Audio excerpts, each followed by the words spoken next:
সুপ্রিয় শ্রোতা, গল্প পাঠের আসর চ্যানেলে শুনতে যাচ্ছেন জাহির রায়হান রচিত আরেক ফাল্গুন উপন্যাসটির ৬ষ্ঠ পর্ব। আমি ওয়ারা করিম, সাথে থাকুন। ঘড়িতে অ্যালার্ম দিয়ে রেখেছিল সালমা। অ্যালার্মের শব্দে ঘুম ভেঙে গেল ওর। গায়ের ওপর থেকে লেপটা সরিয়ে ধীরে ধীরে উঠে বসল। বাতিটা জ্বালিয়ে কলগোড়া থেকে হাত মুখ ধুয়ে এলো। তারপর আয়নার সামনে দাঁড়িয়ে ঘন চুলগুলোর মধ্যে মৃদু চিরুনি বুলিয়ে নিল সালমা। খাটের তলা থেকে স্টোভটা টেনে নিয়ে আগুন ধরালো। ঠান্ডায় হাত পা কাঁপছিল। আগুনের পাশে বসে গাটা একটু গরম করে নিল সে। তারপর চায়ের কেতলিটা আগুনে তুলে দিয়ে আসাদকে ডাকতে গেল। দরজাটা খুলে ভেতরে ঢুকতে বড় সংকোচ হচ্ছিল সালমার।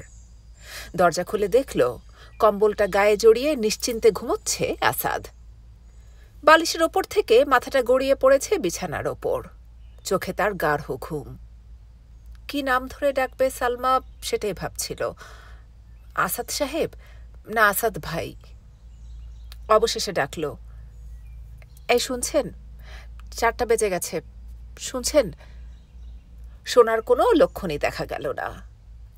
সালমা ভাবল শাহেদকে দিয়ে জাগাবে ওকে, কিন্তু এত রাতে শাহেদকে জাগানো বিপদ। যেমন রকচটা ছেলে, রেগে গিয়ে আবার কি একটা না কাণ্ড ঘটিয়ে বসে। সালমা আবার ডাকল, এই যে শুনছেন? 4টা বেজে গেছে, শুনছেন? কি হচ্ছে রাতের বেলা? সহসা রেগে গেল আসাদ। তার চোখে মুখে বিরক্তি। ঘুমের ঘোরে পাশ ফিরে শুনল সে। সালমা মুখ টিপে হাসল। আচ্ছা, বিপত্ত লোকটাকে নিয়ে। এই যে শুনছেন? কাঁধের পাশে জোরে একটা ধাক্কা দিল সালমা। ধরফড় করে এবার উঠে বসল আসাদ। কি ব্যাপার, কটা বাজে? 4টা। সালমা ঈষৎ ঘাড় নেড়ে বলল, আপনি তো বেশ ঘুমোতে পারেন। উঠুন, চটপট হাত মুখ ধুয়ে নিন। আমি যাই চায়ের পানিটা নামাই গিয়ে। মিষ্টি করে হাসল সালমা। যান, আমি আসছি। আসাদের চোখে মুখে তখনও ঘুমের অবসাদ। জড়ানো গলায় বলল, ওহ কি শীত, হাত পা সব ঠক ঠক করে কাঁপছে। চাদরটা গায়ে জড়িয়ে নিন, নইলে ঠান্ডা লাগবে। যাবার সময় বলে গেল সালমা। ঘুমে তখনও চোখ জোড়া বারবার জড়িয়ে আসতে চাইল আসাদের। তবু চাদরটা গায়ে টেনে নিয়ে উঠে দাঁড়ালো আসাদ। চটি জোড়া খাটের তলা থেকে বের করে নিয়ে পড়ল। বারান্দায় বালতি ভরা পানি ছিল। পানিতে হাত দিতে গিয়ে ঠান্ডায় শিউরে উঠল সে। উত্তর থেকে আসা ঈষৎ ভেজা বাতাস দেয়ালের গায়ে প্রতিহত হয়ে অদ্ভুত একটা শব্দের সৃষ্টি করছে। সে শব্দ অনেকটা যেন হাহাকারের মতো শোনাচ্ছে কানে। ও ঘর থেকে সালমা শুধালো, আপনার হাত মুখ ধোয়া হলো আসাদ সাহেব? এই তো হলো। ঘরের মধ্যে আর কোনো আলো নেই। অন্ধকারে শুধু স্টোভটা জ্বলছে মাঝখানে। তার পাশে বসে স্থির চোখে কেতলিটার দিকে তাকিয়ে রয়েছে সালমা। দেয়ালে বড় একটা ছায়া পড়েছে তার। দোরগোড়ায় মুহূর্তের জন্য থমকে দাঁড়ালো আসাদ। হঠাৎ দেয়ালের ছায়াটাকে অদ্ভুত সুন্দর বলে মনে হলো ওর। নিঃশব্দে স্টোভটার কাছে এসে বসল আসাদ। আপনার কি খুব শীত লাগছে? একসময় আস্তে করে শুধালো সালমা। স্টোভের আরেকটু কাছে সরে বসে আসাদ বলল, সত্যি ভীষণ শীত পড়েছে। হাত জোড়া বরফের মতো ঠান্ডা হয়ে আছে, দেখুন। বলে হাত দুটো ওর দিকে এগিয়ে দিল আসাদ। অন্ধকারে মৃদু হাসল সালমা। হাত বাড়িয়ে ওর হাতের তাপ অনুভব করতে গেলে হাত জোড়া মুঠোর মধ্যে আলতো ধরে রাখল আসাদ। সালমা শিউরে উঠল। প্রথমে রীতিমতন ঘাবড়ে গেল সে। ঈষৎ বিস্মিত হল। তারপর চুপচাপ মাথা নিচু করে তাকিয়ে রইল জ্বলন্ত স্টোভের দিকে। বুকটা দুরু দুরু কাঁপছে তার। এ শীতের ভেতরেও মনে হলো সে যেন ঘামতে শুরু করেছে। কয়েকটি মুহূর্ত বেশ ভালো লাগলো সালমার। সে ওর মুখের দিকে তাকাবার সাহস পেল না। হাত জোড়া টেনে নেবার কোনো চেষ্টা করল না। শুধু আধা ফোঁটা স্বরে বলল, পানি গরম হয়ে গেছে। বলতে গিয়ে গলাটা অদ্ভুতভাবে কেঁপে উঠল। তারপর একসময় আস্তে হাত জোড়া টেনে নিল সালমা। নিঃশব্দে চা তৈরি করতে লাগলো সে। চায়ের কাপে চামচের টুংটাং শব্দ। আসাদ বলল, আমার কাপের চিনি একটু কম করে দেবেন। সালমার মনে হলো আসাদের গলাটাও যেন কাঁপছে, যেন একটু আড়ষ্ট আর জড়িয়ে যাওয়া কণ্ঠস্বর। অন্ধকারে বার কয়েক ওর শক্ত সবল হাত জোড়ার দিকে তাকালো সালমা। না, রওশন তার হারানো হাত দুটো কোনোদিনও ফিরে পাবে না। একটা অশান্ত দীর্ঘশ্বাস বাতাসে শিহরণ জাগিয়ে গেল। অনেকক্ষণ নীরবে চায়ের পেয়ালায় চুমুক দিল ওরা।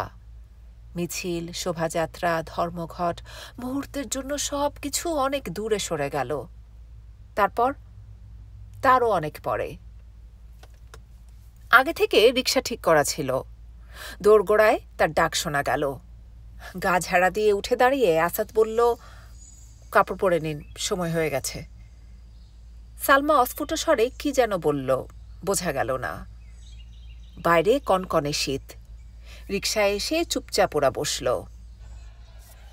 সালমাকে মেয়েদের হস্টেলে পৌঁছে দিয়ে আসাদ যখন ছেলেদের ব্যারাকে এসে ঢুকল, ঠিক সেই সময়ে হঠাৎ টাইফুনের শব্দে স্লোগানের তরঙ্গ জেগে উঠল চারদিকে। অন্ধকারের বুক চিরে ধ্বনির বীজ ইথারে কাঁপুনি সৃষ্টি করল। মুসলিম হল, নূরপুর ভিলা, চামেলি হাউস, ফজলুল হক হল, বান্ধব কুটির, মেডিকেল হস্টেল, ঢাকা হল যেন হুঙ্কার দিয়ে উঠল একসাথে। সে শব্দ তরঙ্গে অভিভূত হয়ে কে একজন ব্যারাকের সামনে দাঁড়িয়ে চিৎকার করে বলল, বিদ্রোহ আজ, বিদ্রোহ চারিদিকে। ছেলেরা তখন কালো পতাকা উত্তোলন করছিল। সরু সিঁড়িটা বেয়ে ছাদের উপর উঠে এলো একদল ছেলে। মুনিম জিজ্ঞেস করল, মই এনেছ তো? হ্যাঁ। দেখো, মইটা খুব মজবুত নয়, সাবধানে উঠো, কালো পতাকাটা উড়িয়ে দাও। পতাকাটা উড়িয়ে দেয়া হলে পর বেশ কিছুক্ষণ ধরে ওরা স্লোগান দিল। তারপর কেউ কেউ নিচে নেমে গেল, আর কয়েকজন ছাদের ওপর পায়চারি করতে লাগলো নিঃশব্দে। একপাশে যেখানে কার্নিশটা বেশ চওড়া, সেখানে এসে বসল মুনিম। কুয়াশা ছাওয়া আকাশে তখন তারারা নিভতে শুরু করেছে একটা একটা করে। রমনার আকাশে ধলপহর দিচ্ছে। মৃদু উত্তরা বাতাসে শীতের শেষ সুর। দু একটা পাখি শাল দেবদারু গাছের ফাঁকে কিচিরমিচির করে ডাকছে। কার্নিশের উপর থেকে মুনিম দেখল 3 লরির পুলিশ এসে নামল মুসলিম হলের গেইটে, সাথে একটা জিপ। জিপ থেকে নামলেন পুলিশ অফিসাররা, গাট্টা গোট্টা চেহারা, চোখগুলো লাল লাল। গেটটা বন্ধ ছিল বলে বাইরে দাঁড়াতে হলো ওদের। দারোয়ানকে ডাকল, কিন্তু কোনো সাড়া শব্দ পেল না। ফ্ল্যাগ স্ট্যান্ডে কালো পতাকাটা পথপথ করে উঠছিল। সেদিকে তাকিয়ে দাঁতে দাঁত ঘষল ওরা। ছেলেরা তখন স্লোগান দিতে শুরু করেছে, দমন নীতি চলবে না। ছাদের উপর থেকে দ্রুত নিচে নেমে এলো মুনিম। একটা ছেলে ওকে দেখতে পেয়ে বলল, ওদিকে যাবেন না মুনিম ভাই, আপনি পেছনে থাকুন। আরেকটি ছেলে হাত ধরে পেছনের দিকে টেনে নিয়ে গেল তাকে। খবরটা পেয়ে ইতিমধ্যে প্রভোস্ট সাহেব এসে হাজির। মোটাসোটা দেহটা নিয়ে রীতিমতন হাঁপিয়ে উঠেছিলেন। বুকটা দুরু দুরু করছিল তার। শুকনো ঠোঁট জোড়া নেড়ে বারবার বিড়বিড় করছিলেন, কি আপদ, কি আপদ। তাকে দেখে দারোয়ান সালাম ঠুকে গেট খুলে দিল। গেট খুলতে পুলিশ অফিসাররা হুড়মুড় করে ঢুকতে যাচ্ছিল। ছেলেরা চিৎকার করে উঠল, আপনারা ভেতরে ঢুকবেন না বলছি। আহা, কি হয়েছে, কি হয়েছে? হাত পা নেড়ে একবার পুলিশ অফিসারদের দিকে তাকিয়ে আরেকবার ছাত্রদের দিকে তাকালেন তিনি। গলাটা শুকিয়ে কাঠ হয়ে গেছে, তার দেহটা কাঁপছে। ছেলেরা বলল, ওদের বাইরে দাঁড়াতে বলুন স্যার, ভেতরে এলে ভালো হবে না। আহা, আপনারা ভেতরে আসছেন কেন, বাইরে দাঁড়ান একটু। প্রভোস্ট সাহেবের কথায় অপ্রস্তুত হয়ে গেটের বাইরে গিয়ে দাঁড়ালো পুলিশ অফিসাররা। ছেলেদের সঙ্গে এরপর কিছুক্ষণ বচসা হলো প্রভোস্ট সাহেবের। প্রভোস্ট সাহেব বললেন, কি আপদ, কালো পতাকাটা এবার নামিয়ে ফেললেই তো পারো, নামিয়ে ফেলো না। বাজে অনুরোধ করবেন না স্যার, আমাদের নামাবার জন্য এটা তুলিনি, ছেলেরা এক স্বরে বলে উঠল। নিরাশ হয়ে বার কয়েক মাথা চুলকালেন প্রভোস্ট সাহেব। তারপর বিড়বিড় করে বললেন, কি আপদ, কি আপদ। পুলিশ অফিসারগুলোর ধৈর্যচ্যুতি ঘটছিল। তারা হুড়মুড় করে আরেক প্রস্থ ভেতরে ঢোকার চেষ্টা করল। ছেলেরা এগিয়ে এসে বাধা দিল, আমরা ঢুকতে দিব না বলছি, দেব না। তবু খাকি পোশাক পরা অফিসারদের সামনে এগুতে দেখে পরক্ষণে অপরিসর বারান্দাটার উপর চিত হয়ে ওরা শুয়ে পড়ল। তারপর চিৎকার করে বলল, যেতে হলে বুকের উপর দিয়ে হেঁটে যাও, এমনিতে যেতে দেব না আমরা। পুলিশ অফিসারগুলো পরস্পরের মুখের দিকে তাকালো। একজন অফিসার আরেকজনের কানে ফিসফিসিয়ে বলল, আমাদের অত কোমল হলে চলবে কেন স্যার? শুনলে কিউ খান সাহেব বরখাস্ত করে দেবেন আমাদের। কিন্তু কেউ সাহস করল না এগুতে।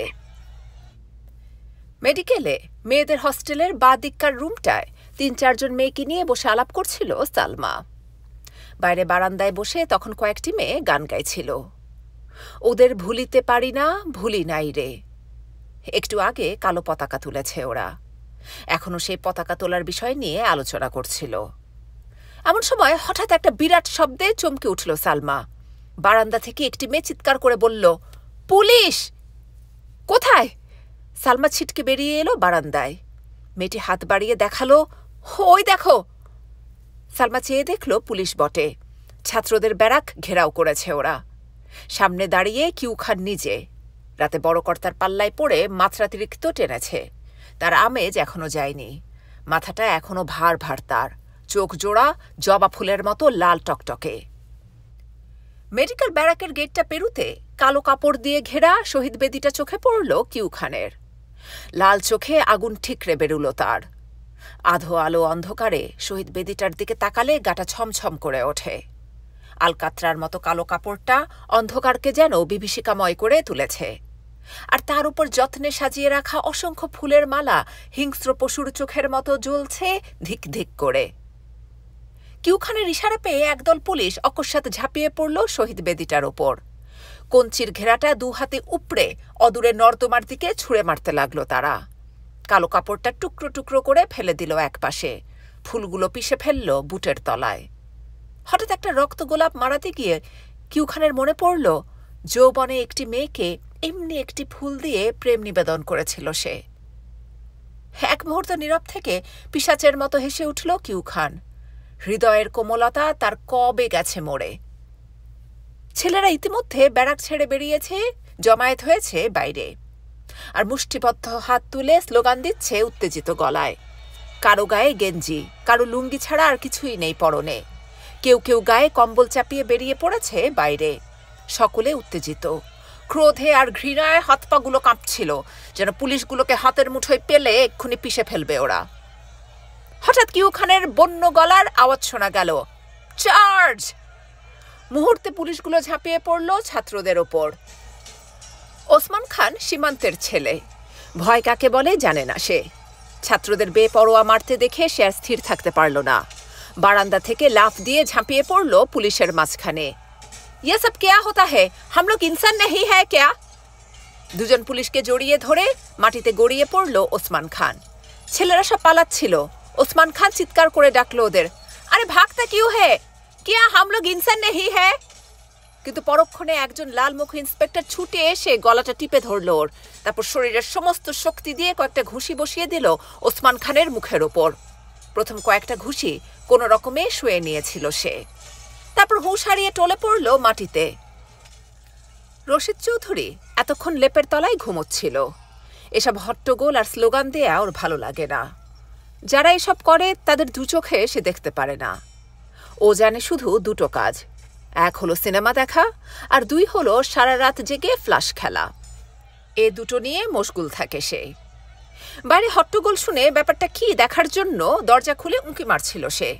অমনি একটা পুলিশ হাতের ব্যাট দিয়ে গুঁতো মারল ওর মুখের ওপর। অস্ফুট আর্তনাদ করে দরজাটা বন্ধ করে দিতে চাইছিল রশিদ চৌধুরী। ধাক্কা মেরে দরজাটা খুলেই পুলিশটা ওর গেঞ্জি চেপে ধরল। ভাগতা হে কাহা? হ্যাঁ, চলিয়ে। রশিদ চৌধুরী বলির পাঁঠার মতো কাঁপছিল, বলল, আমি কিছু করিনি। আরে আরে কি হচ্ছে? খামোশ! ভয়ঙ্কর স্বরে হুঙ্কার দিয়ে উঠল পুলিশটা। রশিদ চৌধুরী আবার তাকে বোঝাতে চাইল যে সে নির্দোষ। আমি কিছু করিনি, কসম, খোদার কসম বলছি। কিন্তু ওতে কোনো লাভ হলো না। এবার সে রীতিমতো গরম হয়ে উঠল। রশিদ চৌধুরী চিৎকার করে তার বন্ধুদের ডাকল, ভাই সব! তারপর স্লোগান দিতে লাগলো উত্তেজিত গলায়। ভোরে আসার কথা ছিল ওর, আসতে বেলা হয়ে গেল। ছায়দানের ওপর রাখা সিগারেট থেকে শীর্ণ ধোঁয়ার রেখা সাপের মতো এঁকে বেঁকে উঠে বাতাসে মিয়ে যাচ্ছে। বিছানা শূন্য, কাউচের উপরও কেউ বসে নেই। বাথরুমে ঝপাঝপ শব্দ হচ্ছে পানি পড়ার। বজলে চারপাশে তাকিয়ে টেবিলের ওপর থেকে একটি ম্যাগাজিন তুলে নিয়ে ছবি দেখতে লাগলো। কিছুক্ষণ পর পানি পড়ার শব্দ বন্ধ হলো। তোয়ালে দিয়ে মাথার পানি মুছতে মুছতে বাথরুম থেকে বেরিয়ে এলো মাহমুদ। হে যে তুমি এসে গেছো। ও হেসে বলল, ওই পত্রিকার নিচে সিগারেটের প্যাকেট আছে, নিয়ে একটা ধরাও। বজলে শুধালো, শাহানাকে দেখছি না, ও কোথায় গেল? চুলে তেল মাখছিল মাহমুদ। মুখ না ঘুরিয়েই বলল, আর বলো না, ওর সঙ্গে কাল বাজে বিশ্রী রকমের একটা ঝগড়া হয়ে গেছে আমার। হঠাৎ? না, ঠিক হঠাৎ নয়, কদিন থেকে সম্পর্কটা বড় ভালো যাচ্ছিল না। ক্ষণিক বিরতি নিয়ে মাহমুদ আবার বলল, তুমি তো জানো ওর ব্যাপারে কোনোদিন কোনো কার্পণ্য করিনি আমি, যখন যা চেয়েছে দিয়েছি। কিন্তু কি জানো, মেয়েটা 1 নম্বরের নিমক হারাম, বড় নির্লজ্জ। আর থাক, ওসব কথা শুনে তোমার কাজ নেই। থেমে আবার নতুন কিছু বলতে যাচ্ছিল মাহমুদ। বজলে বাধা দিয়ে বলল, কিন্তু সে গেল কোথায়? চলে গেছে ভোরে উঠে, ওর মালপত্র নিয়ে, বুঝলে? একটা কথা না বলে চলে গেছে। যাক, মরুককে, আমার কি। চুলের ওপর চিরুনি বুলোতে বুলোতে মুখটা বিশ্রীভাবে বাঁকালো মাহমুদ। সিগারেটটা ধরিয়ে নিয়ে ম্যাগাজিনের ওপর আবার চোখ নামালো বজলে। হ্যাঁ, যে কথা বলার জন্য তোমাকে ডেকেছিলাম বজলে। হ্যাঁ বলো। পত্রিকাটা টেবিলের ওপর নামিয়ে রাখলো বজলে। দেয়ালে টাঙানো ওর নিজের ছবিটার দিকে তাকিয়ে মাহমুদ মৃদু গলায় বলল, মুনিম তোমার ঘনিষ্ঠ বন্ধু, তাই না? এ ধরনের প্রশ্ন আশা করেনি বজলে। তাই প্রথমে সে কিছুক্ষণের জন্য বোবা হয়ে গেল। তারপর আস্তে করে বলল, না, ঠিক ঘনিষ্ঠ বন্ধু নয়, তবে আমার সঙ্গে তার দীর্ঘদিনের আলাপ। কিন্তু কেন বলো তো? না, এমনি। থেমে আবার বলল মাহমুদ, ওর সম্পর্কে তোমার ধারণাটা কি বলো তো? মানে ছেলেটা কেমন? সিগারেটে একটা জোর টান দিল বজলে। তারপর একরাশ ধোঁয়া ছেড়ে বলল, দেখো, ব্যক্তি হিসেবে ওকে বেশ ভালো লাগে আমার, তবে ওর রাজনৈতিক আদর্শকে আমি ঘৃণা করি। কিন্তু আজ হঠাৎ এসব প্রশ্ন করছো কেন আমায়? মাহমুদ সহসা কোনো জবাব দিল না। তারপর যখন সবকিছু খুলে বলল, তখন আর কিছু অস্পষ্ট রইল না বজলের কাছে। বজলের উচিত মুনিমের সঙ্গে খুব সদ্ভাব রাখা, ওর আস্থাভাজন হওয়া। তারপর ধীরে ধীরে ওর কাছ থেকে ভেতরের খবরগুলি অতি সাবধানে বের করে নেয়া। কোথায় থাকে সে, কি করে, কাদের সঙ্গে ঘুরে বেড়ায়, এসব জেনে মাহমুদকে বলা। এর বিনিময়ে তার কর্তাদের কাছ থেকে ওকে একটা মোটা টাকার বন্দোবস্ত করে দিতে পারে মাহমুদ। কোনো খাটুনি নেই, অথচ ফিয়ান্সেকে নিয়ে আমোদ স্ফূর্তিতে থাকার মতো অনেক টাকা পাবে সে। অর্থাৎ তুমি আমাকে গোয়েন্দাগিরি করতে বলছো, তাই না? অল্প একটু হেসে গম্ভীর হয়ে গেল বজলে। না, ঠিক তা নয়, বুঝলে বজলে, ব্যাপারটা ঠিক তা নয়। মাহমুদ ইতস্তত করছিল। প্যাকেট থেকে আরেকটা সিগারেট বের করে নিয়ে বজলে ধীরে ধীরে কেটে কেটে বলল, দেখো মাহমুদ, তুমি তো আমাকে জানো, জীবন সম্পর্কে আমার একটা নিজস্ব দর্শন আছে। সেটা হলো কারো ক্ষতি না করা, কাউকে দিয়ে ক্ষতিগ্রস্ত না হওয়া। ঝামেলা আমার ভালো লাগে না। আমি চাই নিরুপদ্রব সুন্দর একটা জীবন। আমাকে ওসব জটিলতার ভেতর না টানলে ভালো হয় না? একটু আগের হালকা আবহাওয়াটা কেমন যেন একটু গুমট হয়ে গেল বলে মনে হলো মাহমুদের। উভয়ে খানিকক্ষণের জন্য মৌন হয়ে রইল। অবশেষে মৌনতা ভেঙে বজলে বলল, তুমি কি এখন বেরোবে কোথাও? দেয়ালে একটা টিকটিকি খাবারের তালাশে ঘুরে বেড়াচ্ছিল। সেদিকে চেয়ে থেকে মাহমুদ বলল, না, এবেলা কোথাও যাবার ইচ্ছে নেই, ঘরেই থাকব। একটু পরে বজলে উঠে দাঁড়ালো। দুপুরের দিকে ডলি হয়তো আসতে পারে এখানে, এলে বসতে বলো, আমি আবার আসব। বলে আর অপেক্ষা করল না বজলে। ও চলে গেলে কিছুক্ষণ চোখ মুদে চুপচাপ বসে রইল মাহমুদ। হাত ঘড়িটাতে দেখল 12 কয়েক, 9টা বাজতে মিনিট কয়েক বাকি। এতক্ষণে তার এসে যাবার কথা। মাহমুদ বিড়বিড় করে বলল, এখনো এলো না যে। উঠে কিছুক্ষণ ঘরের মধ্যে পায়চারি করল সে। জানালায় গিয়ে দাঁড়িয়ে রাস্তার দিকে তাকিয়ে রইল। হঠাৎ সিঁড়িতে পায়ের শব্দ শোনা যেতে শিকারী কুকুরের মতন কানজোড়া খাড়া হয়ে গেল তার। হ্যাঁ, তারই পায়ের শব্দ। মুখখানা প্রসন্ন হাসিতে ভরে গেল। একটু পরে পর্দার ফাঁক দিয়ে তার চেহারা দেখা গেল। মাহমুদ মৃদু হেসে ডাকল, এসো। চারপাশে এক পলক তাকিয়ে নিয়ে ভেতরে এসে কাউচের উপর বসল সবুর। মাহমুদ উৎকণ্ঠা নিয়ে বলল, এত দেরি হলো যে? সবুর একটা ক্লান্তির হাই তুলে বলল, হলে কয়েকটা ছেলে অ্যারেস্ট হয়েছে। ওদের নিয়ে ছেলেদের মধ্যে ভীষণ উত্তেজনা সৃষ্টি হয়েছে কিনা, তাই আসতে দেরি হলো বলে আরেকবার চারপাশে তাকালো সে। মাহমুদ সিগারেটের প্যাকেটটা ওর দিকে এগিয়ে দিয়ে বলল, তারপর কি খবর বলো?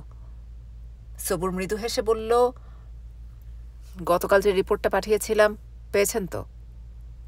মাহমুদ মাথার সামনে একটু ঝুঁকিয়ে বলল, হ্যাঁ পেয়েছি। সবুর বলল, আমাকে এখনই আবার ফিরে যেতে হবে হলে। আজকে রিপোর্টটা বিকালে পাঠিয়ে দেব। আমাকে ডেকেছিলেন কেন বলুন তো? হ্যাঁ, তোমাকে ডেকেছিলাম বলতে গিয়ে কি যেন ভাবলো মাহমুদ। তোমাকে ডেকেছিলাম, হ্যাঁ শোনো, একটু সাবধানে থেকো। আর তোমার রিপোর্টগুলো খুব ভাষা ভাষা হয়ে যাচ্ছে, আর একটু বেশি করে ইনফরমেশন দেবার চেষ্টা করো। সবুর আহত হলো। কেন, ইনফরমেশন কি আমি কম দিই? না না, সে কথা বলছি না আমি। শব্দ করে হেসে পরিবেশটা হালকা করে দিতে চাইল মাহমুদ। বলল, আরও ইনফরমেশন থাকা দরকার, আমি সে কথাই বলছিলাম। আচ্ছা, ভবিষ্যতে তাই চেষ্টা করব। সবুর উঠে দাঁড়ালো। দরজার কাছে গিয়ে আবার ফিরে এলো সে। মাহমুদ জিজ্ঞাসু চোখে তাকিয়ে বলল, কি? সবুর বলল, আমার এই মাসের বিলটা এখনো পাইনি। ও হ্যাঁ, তোমার বিল তৈরি হয়ে আছে, 2-1 দিনের মধ্যেই পেয়ে যাবে। একটা সিগারেট ধরিয়ে টেবিলের ওপর রাখা ম্যাগাজিনটার পাতা উল্টাতে লাগলো মাহমুদ। সবুরের পায়ের শব্দ একটু পরে ধীরে ধীরে মিলিয়ে গেল সিঁড়ির ওপর।